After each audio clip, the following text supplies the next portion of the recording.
Irish guy, and letdowns are everywhere. I mean, my mum tells me I'm one every time she sees me. I mean, to be fair, face like a squashed pancake, wears a mouldy scarf that smells like a rabbit's corpse, and still have less subscribers than Rory Jennings? Well, we can change the last one. Hit that subscribe button, you legends. Let's beat him to 300,000 subscribers. I know, it's probably less likely than me giving birth to an elephant on the moon, but still, if you're new, hit that subscribe button, hit the like button. But anyway, today, let's find every Premier League club's biggest letdown this season. I mean, the one player you can just point at and blame for all your problems. Oh, you're the reason we're bottom of the league. You're the reason we won't qualify for Europe. You're the reason I haven't kissed a girl since 2012. I mean, you get the idea.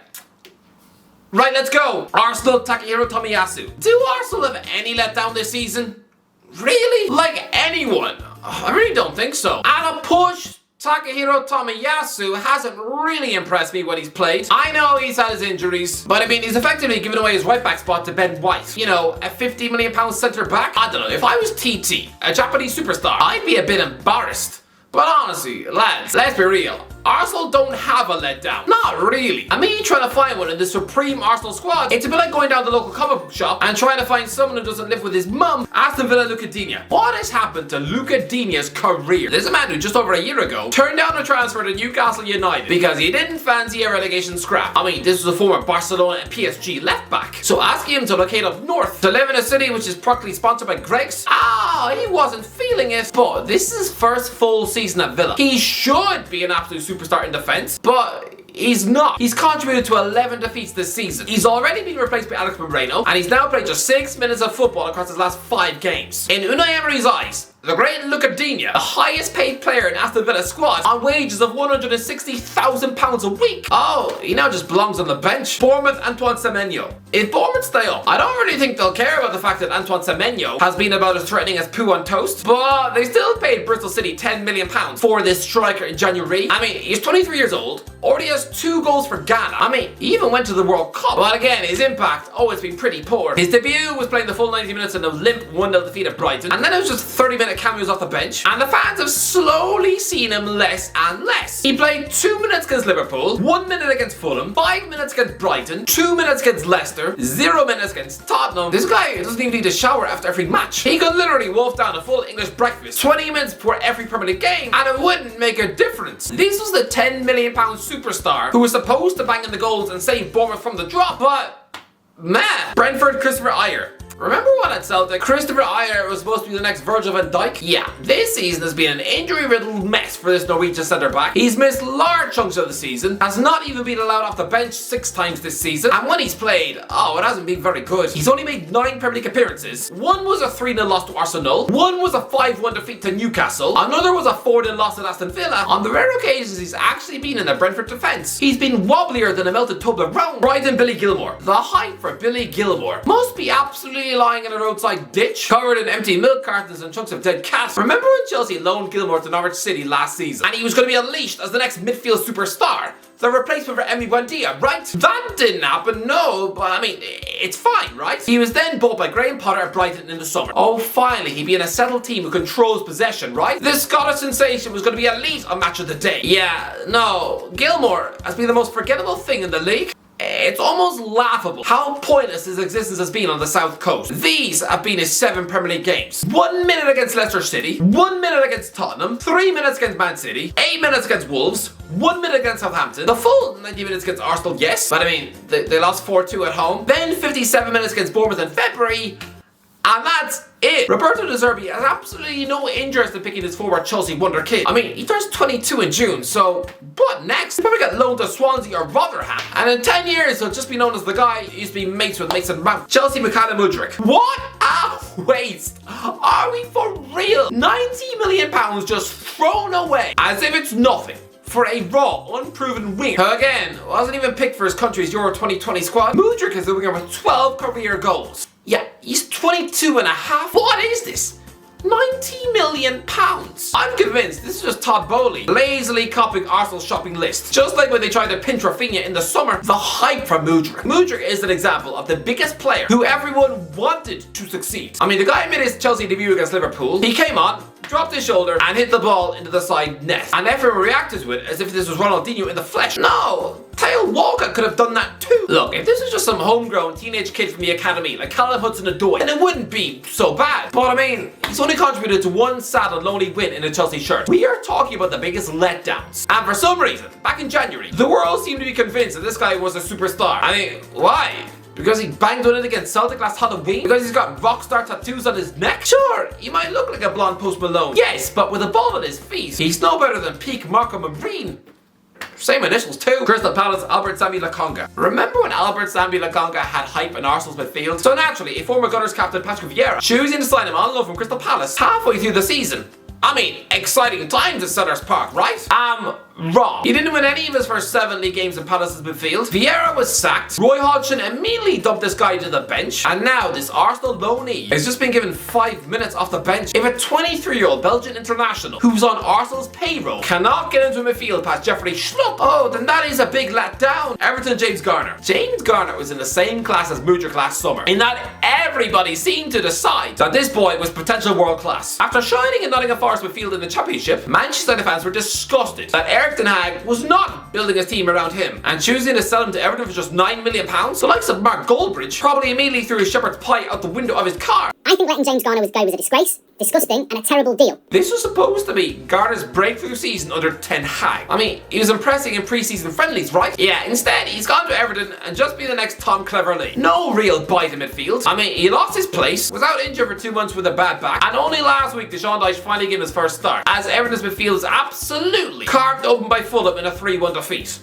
This man was dominated by Harrison Reed. I mean, let me ask you, what Manchester United fan would have Garner back now? They would look at him as if he was a scarecrow covered in chicken pox. Fulham Daniel James. There aren't many letdowns at Fulham at all, but maybe Daniel James? I was confused when Leeds loaned him to Fulham last summer, considering this was a club who'd been trying to buy James 4 years. And he began the season by playing over an hour in the club's 3-0 win over Chelsea. But anyway, he went to Fulham and was heavily involved early doors. But then Marco Silva lost faith when he realised, oh, actually DJ is just like a really fast cartoon mouse, but who's actually got less end product than a constipated ladybug. I know he just chipped in with a goal in that win at Everton, yes. Well, I'm sorry, this is a former Manchester United star. And for Fulham, he went 6 full games without even being asked to come off the bench. He is 25 years old, in his prime, and has been outshunned by an old and weary Willian, who recently went to retire in Brazil. I mean, it's all a bit embarrassing. Leeds Jorginho Rutter. If this club actually do get relegated this season, then there is probably no bigger letdown. In Leeds United's recent history, Jorginho Rutter was the unknown superstar, bought in January to save the day. I mean, Leeds paid nearly 40 million for this bloke, a club record deal to bring him in from Hoffenheim. I mean, who knows why, considering he'd only scored 2 goals in the Bundesliga this season. But anyway, he moved to Ellen Road, and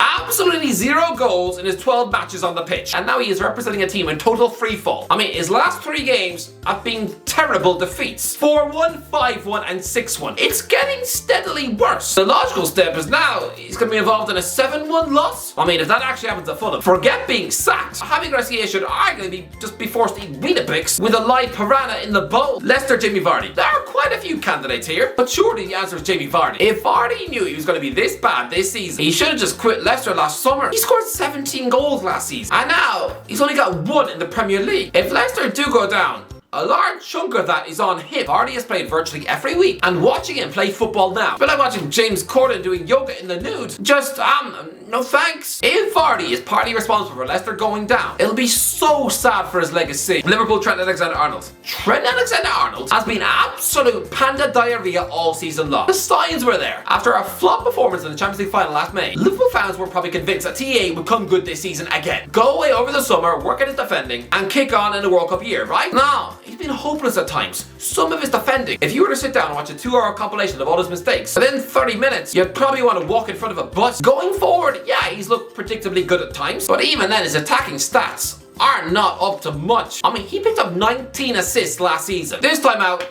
just 6, and only 1 Premier League goal. Considering he began the season by scoring in a 3-1 win over Man City in the Community Shield, then to now be languishing in 8th by April, and with those stats, and out of every competition, and with an anonymous World Cup, it's just a hideous season all round. I mean, it was only last year Wasn't this guy supposed to be the English Dani Alves? And actually, no, that one didn't age well, considering Alves is probably now holding Teabag's pocket in the yard. Man City, João Cancelo. I know he's not actually at City anymore, but if we have to pick one, then yeah. João Cancelo last season was considered the most complete fullback in the Premier League. He was such a crucial part of why City won the league. I mean, 10 assists from either left back or right back. But did anyone see this drop off happening? Sure, he looked good for City in the Champions League group stage, but in the Premier League, his form stuttered. I mean, in that home defeat against Brentford, he looked like he'd just been up all night playing the Xbox and watching Scream on DVD. I mean, his last game for the club was a pretty revolting performance in a defeat at Old Trafford, just days after a hideous showing in the Carabao Cup exit at Southampton. Guardiola dropped him, binned him off to Bayern Munich, and yeah, Cancelo's City career is randomly, so all of a sudden,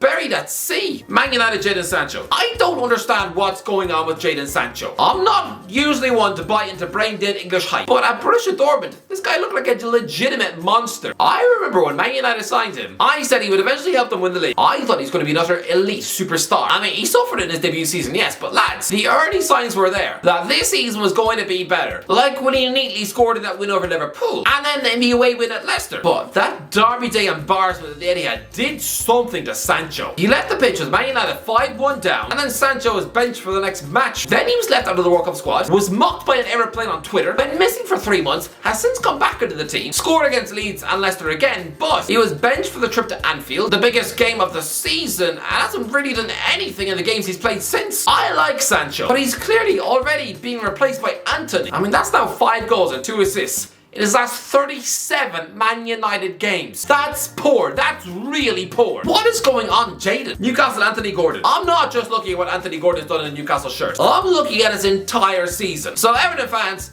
you're included in this one too. After showing creative spark, hunger and fight to keep Everton up last season. I mean, last August, it looked like he was going to join Chelsea for £50 million. In reality, what has happened since has been a terrible 6 months at Goodison Park. He's gone to Newcastle in January, only started twice, predictably 0 goals, 0 assists, was substituted on and off in the same match at Brentford, and then childishly pushed away Eddie Howe's hug. I mean, relax, Gordon. This is your manager. It's not Bill Cosby on the dance floor. Nottingham Forest, Jesse Lingard. Well, it's obvious. £200,000 a week, 0 goals, 0 assists, and staring at the first relegation of his career.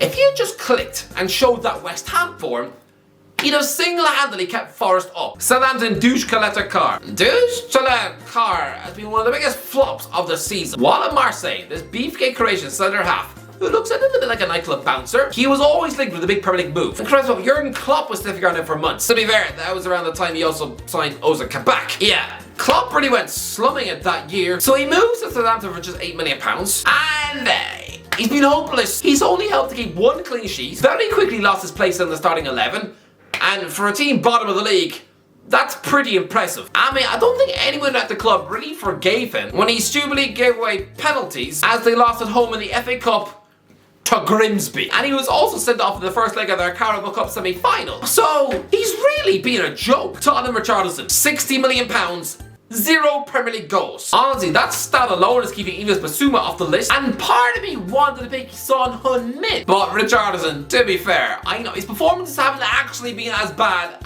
as that stat would suggest, and he has been unlucky at times, but still, 60 mil and no goals, and then whining about not being picked for a Champions League match, which contributed to the toxic atmosphere which eventually got your manager sacked. What a letdown. West Ham Nayef Aguerd. Nayef Aguerd must be so frustrating for David Moyes. He was a big fat £30 million buy from Rennes. I mean, he turns up to West Ham with a broken ankle, and he can't make his debut until a week before Christmas. In the meantime though, the West Ham fans would have seen him at the World Cup when he was elite for Morocco, and that would have got their hopes up. But in a hammer's turn, just 3 wins in his 12 league games. The fans thought they were finally getting somewhere when he scored and helped keep a clean sheet in the 1-0 win over Southampton. But just days later, arguably the biggest horror show ever seen from West Ham defender, as they conceded 5 at home to Newcastle. Wolves Raul Jimenez. I don't want to be too mean because he's had his injuries, but remember when Raul Jimenez was an in-demand Wolves centre-forward goal machine linked with a huge move to Old Trafford? Yeah, it's April, and he still hasn't scored any Premier League goals, and has lost his place to a semi-retired Diego Costa. This drop-off reminds me of that Paraguayan striker Rocky Santa Cruz. I mean, he was absolutely elite for Blackburn in 2007. 23 goals,